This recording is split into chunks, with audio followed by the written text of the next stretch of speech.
Bonjour Erika, c'est Marloes de nouveau pour une preuve pour CEE 7, mon quatrième monologue, et je vais parler concernant une leçon que j'ai donnée à l'école primaire de mes enfants.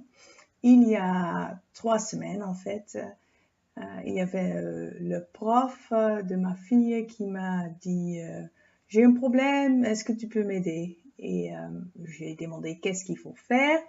Et elle m'a dit, il y a des élèves, euh, euh, c'est aussi ta fille, en fait, qui peuvent faire des exercices additionnels et qui peuvent bien apprendre et qui doivent avoir des choses différentes pour apprendre. Et là, on a un thème et ça, c'est le thème des répétitions.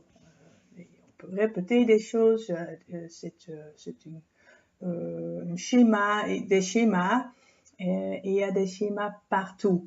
Quand on apprend les maths, quand on apprend la physique, quand on apprend du monde, toutes les choses comme ça, il y a des schémas qu'on peut apprendre et c'est aussi le cas dans la langue française, n'est-ce pas? Et j'ai dit oui, oui, c'est vrai, oui, c'est ce qu'elle m'a dit. Parce que quand on va conjuguer les verbes, apparemment, il y a des verbes qui finissent par ER. Et j'ai dit oui, c'est vrai, il y a des verbes qui finissent par ER. Et je sais ce qu'on peut faire avec ça. Et je vais donner une leçon aux enfants. Donc elle était vraiment heureuse et moi aussi parce que je pourrais revenir à l'école où j'ai donné des cours l'année dernière comme prof et pas comme la mère d'Élodie et Nora. Et j'ai expliqué comment ça marche. J'ai commencé en néerlandais, comment est-ce qu'on conjugue le verbe begrijpen, par exemple. Ik begrijp, jij begrijpt, hij begrijpt. Donc là, on n'a rien, on a un T, on a un T. Est-ce qu'il y a un schéma? Est-ce qu'il y a des répétitions? Comment est-ce que ça fonctionne? Et après, j'ai expliqué en français, c'est vraiment le même.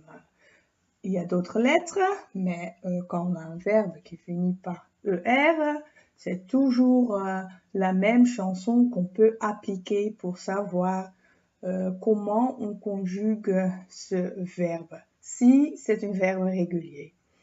Et c'est la même chanson que j'apprends mes élèves à l'enseignement secondaire. Et ça va comme ça. Je les apprends avec des mouvements. Mais je vais le chanter d'abord. C'est bij je, een e, bij tu, e, s, bij il, on, een e.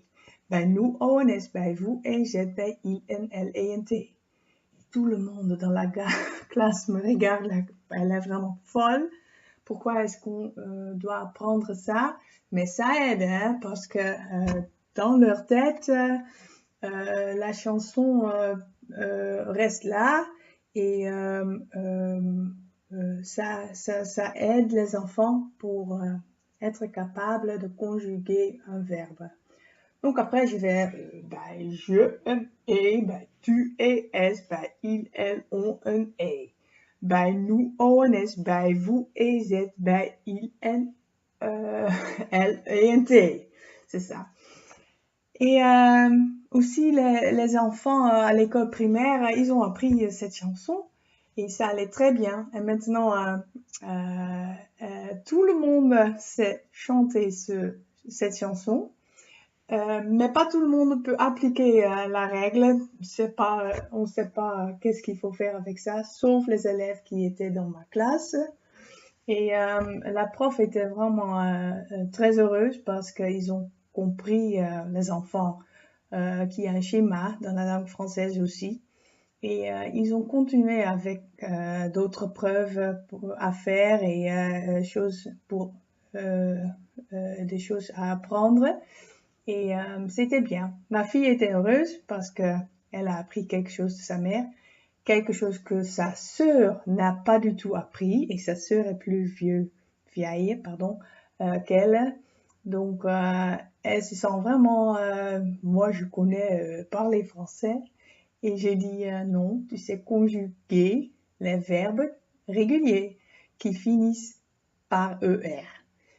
Oui, maman, comme tu veux, elle m'a dit, mais c'était bien. Donc, c'est ça, je voulais expliquer maintenant et c'est fini. Au revoir.